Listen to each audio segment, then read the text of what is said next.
Nasamsam ng Bureau of Customs ang mahigit 21 milyong pisong halaga ng hinihinalang shabu at high-grade marijuana o kush mula sa mga unclaimed parcel sa isang mail delivery service hub sa Pasay City.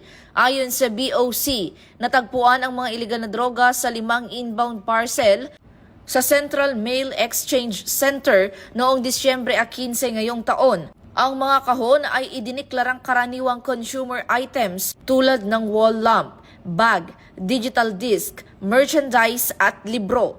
Gayunman, sa isinagawang physical inspection, tumambad ang mahigit 2,000 gramo ng shabu na nagkakahalaga ng halos 19.9 milyon at 997 na gramo ng kush na may tinatayang 1.5 milyon. Patuloy ang koordinasyon ng BOC sa mga law enforcement agencies upang matukoy ang mga responsable at mapigilan ang pagpasok ng iligal na droga sa bansa.